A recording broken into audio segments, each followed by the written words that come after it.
Shaharlar bu oddiy turar joylar emas, balki tarix, madaniyat va taraqqiyot markazlaridir. Har bir shahar o'zining betakror qiyofasi, qadimiy merosi, ilm-fan va san'ati bilan insoniyatning umumiy taraqqiyotiga hissa qo'shib keladi. Shaharlar odamlarni birlashtiradi, orzularni amalga oshirish, yangiliklarni yaratish va kelajakni qurish maydoniga aylanadi. Mana shunday jarayonda birodar shaharlar tushunchasi tug'ildi. Ushbu g'oya Ikkinchi jahon urushidan keyin xalqlarni birlashtirish, do'stlik va tinchlikni mustahkamlash maqsadida paydo bo'ldi. Ilk birodar shaharlar Yevropada tashkil topgan bo'lib, vaqt o'tishi bilan butun dunyo bo'ylab keng yoyilgan. Masalan, O'zbekistonning Toshkent va Makedoniyaning Skopje shaharlari yurtimizda birodarlik rishtalarini bog'lagan ilk shaharlar sanaladi. Bugungi kunda mamlakatimizning 80 ga yaqin shahar va hududlari dunyoning turli mamlakatlari bilan birodar shahar maqomiga ega. Bu esa nafaqat madaniyat, balki ta'lim, iqtisodiyot, ekologiya va xalq diplomatiyasini rivojlantirishda muhim omil bo'lib xizmat qilmoqda. Ana shu ulkan jarayonlarni yanada tizimli va samarali qilish uchun 2025-yilning 7-may kuni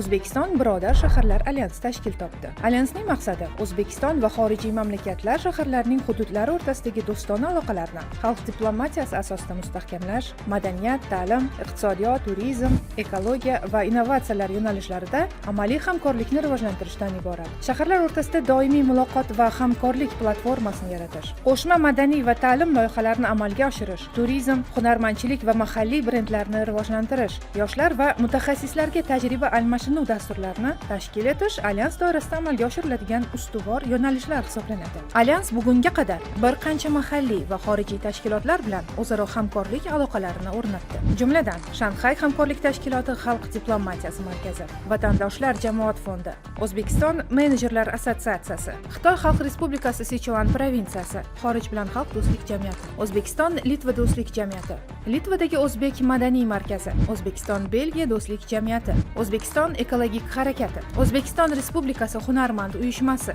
O'zbekiston Respublikasi madaniy meros agentligi, Ibn Sino jamoat fondi, O'zbekiston tarixi davlat muzeyi, O'zbekiston badiiy akademiyasi, Toshkent bosh planliti davlat muassasasi, Turizm qo'mitasi, O'zbekiston oshpazlar uyushmasi hamda savdo sanoat palatalari bilan anglashuv memorandumlarini imzoladi. Birodar shaharlar alyansi qisqa vaqt ichida xalqaro hamkorlikning yangi bosqichini boshlab berdi. Turli sohalarda imzolangan memorandum, tashabbus va loyihalar shaharlar o'rtasidagi rishtalarni yanada mustahkamlab, xalqlarimiz o'rtasida do'stlik, hamjihatlik va o'zaro anglashuvni chuqurlashtirishga xizmat qiladi. Kelajakda alyans nafaqat madaniy va ijtimoiy hayotda, balki iqtisodiyot, innovatsiyalar, turizm va ekologiya sohalarida ham samarali ishlarni amalga oshirishni maqsad qilgan. Birodar shaharlar alyansi mahalliy va xorijiy tashkilotlarni o'zaro hamkorlik qilishga taklif etadi.